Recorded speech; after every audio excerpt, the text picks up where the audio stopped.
Lucas capítulo 5, continuamos em adoração, amém? Glória a Deus. Bendiz a minha alma ao Senhor e tudo que há em mim, bendize o teu santo nome, amém? Diga assim comigo, tudo que há em mim, louve e adore ao Senhor. Portanto, entenda que esse momento não é um momento tão somente financeiro do culto, mas ele é um momento de adoração ao Senhor, amém? Glória a Deus. Nós acabamos de cantar com os nossos lábios o nosso amor por Ele, e agora nós vamos expressá-lo através daquilo que nós produzimos, amém? Daquilo que nós temos. Tudo que há em mim, louve ao Senhor. A obra das minhas mãos, o canto dos meus lábios, as motivações do meu coração, tudo esteja a serviço do Rei, amém? Olhe para o seu irmão e diga, meu irmão, fique atento, você está em adoração, amém? Lucas capítulo 5, versículo 5, 5 de Lucas, amém? Vamos lá? E respondendo Simão disse-lhe, mestre, havendo trabalhado toda a noite e nada apanhamos, mas sobre a tua palavra lançarei a rede. E fazendo assim colheram uma grande quantidade de peixes, e rompe-se-lhes a rede. Versículo 7. E fizeram sinal aos companheiros que estavam no outro barco, para que os fossem ajudar, e foram, e encheram ambos os barcos, de maneira que quase iam a pique. Vamos repetir o versículo 7. E fizeram sinal, diga assim comigo, fizeram sinal aos companheiros que estavam no outro barco, para que os fossem ajudar. Diga assim, e foram, e encheram ambos, bem alto, ambos os barcos, de maneira tal que quase iam ambos, todos a pique. Amém. Glória a Deus. Muitas pessoas entendem que é muito difícil conviver, suportar ou passar, administrar o dia mau. Sim ou não? E é difícil, realmente é difícil, sim ou não? Você passar pela dificuldade, pela escassez, por uma enfermidade, por um dano, por um prejuízo, por uma dívida, é difícil, sim ou não? É confortável? Não. É fácil? Não. Porém, muito mais difícil é passar por um dia bom.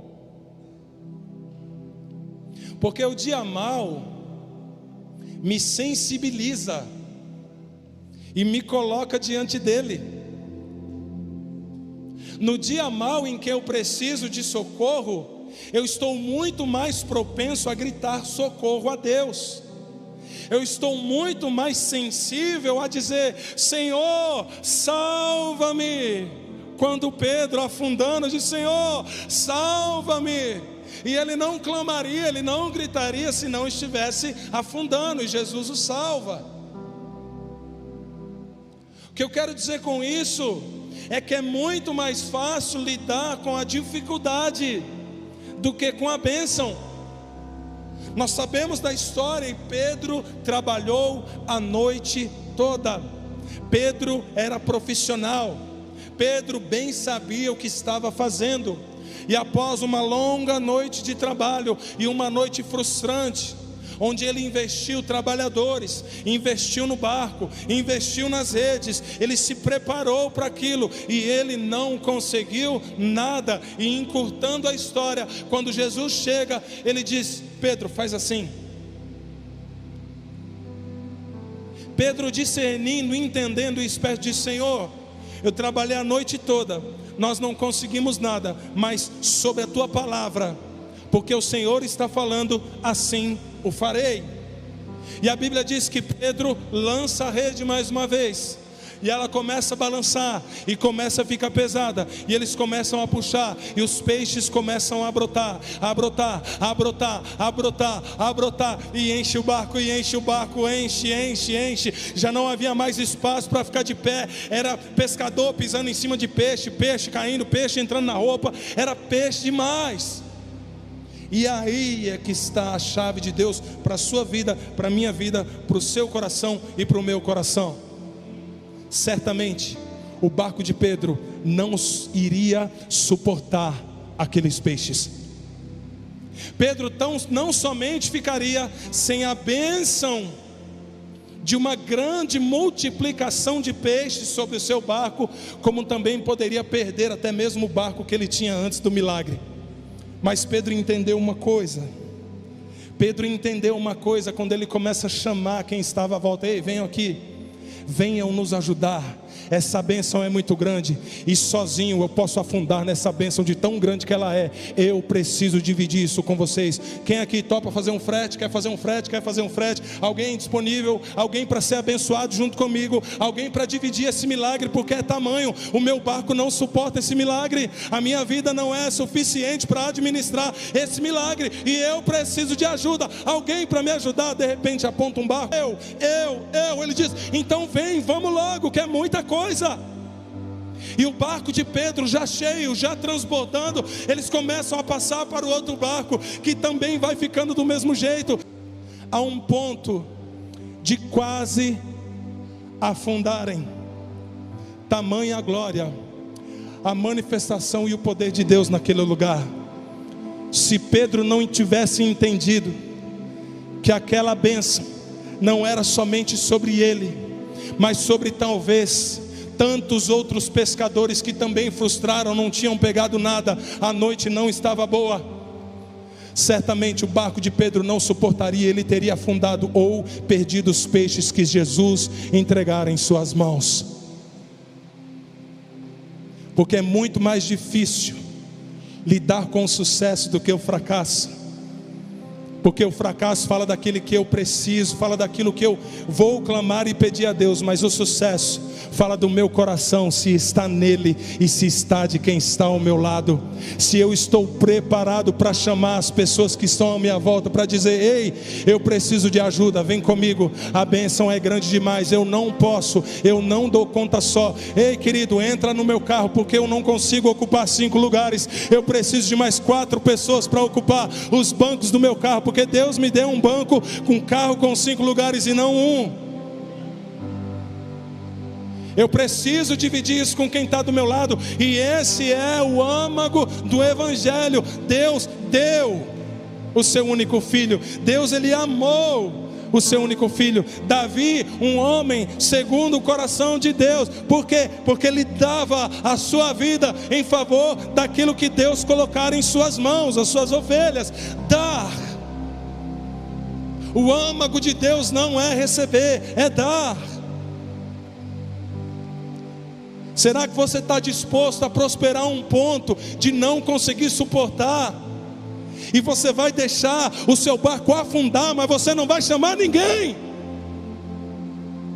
É minha bênção, é meu dinheiro, foi o meu milagre, é a minha prosperidade, tem a ver comigo. Vai afundar. Porque aquilo que Deus faz é tão grande, que vai transbordar de um lado, vai transbordar para o outro, vai transbordar para frente, vai transbordar para trás, recalcada, sacudida, transbordante. É assim que Deus faz. A pergunta é: se nesse recalcado, sacudido e transbordante, você vai deixar transbordar e cair no chão, ou vai chamar alguém para transbordar e ela pegar também? Se você vai reter no seu depósito, e quando ele estiver bem cheio, você vai dizer assim: ah, então eu vou ampliar o meu depósito, eu vou ampliar os meus negócios, eu vou investir um pouco mais. Louco pedirão a sua alma, e para quem será? Ou quando o seu depósito estiver cheio, você vai procurar algum depósito vazio, a fim de encher também. Quando eu penso em dinheiro, eu penso em Jesus. Enquanto vive, não junta nada para si. Carrega uma cruz que também não era dele, era sua, era minha. Quando eu penso em finanças, não existe ninguém melhor do que Jesus para nos ensinar a lidar com o dinheiro. Nada contra, e nada contra mesmo a planilha. Mas antes de olhar para a sua planilha, olhe para Cristo e pergunte o que Ele tem a dizer a respeito. Porque confessamos uma fé, confessamos a eternidade, confessamos que não somos desse mundo, mas muitas vezes nos comportamos como se não crêssemos nisso. Eu preciso guardar, porque eu preciso ter, porque eu não sei o dia de amanhã. Mas a palavra diz: basta cada dia o seu mal. Deus cuida do passarinho, Deus cuida do campo, Deus cuida de tudo. Não vai cuidar de você, bobinho? E nós lemos isso e guardamos. Nós lemos isso e nos preocupamos. Nós cremos, aleluia, glória a Deus, Ele cuida. Mas o procedimento é de quem não crê naquilo que Jesus dissera.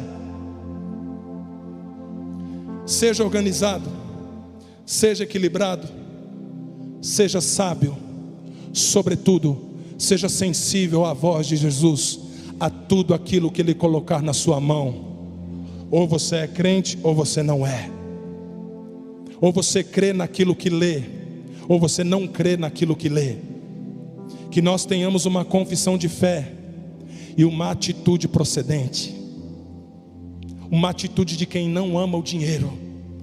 A única forma de eu provar, eu ia fazer com o celular, eu ia quebrar. E ele já está quebrado, eu ia ficar no prejuízo ainda maior. Misericórdia, peraí.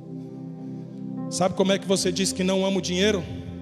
Só tem uma forma de dizer e de provar que você não ama o dinheiro. É fazendo isso aqui, ó. Solta.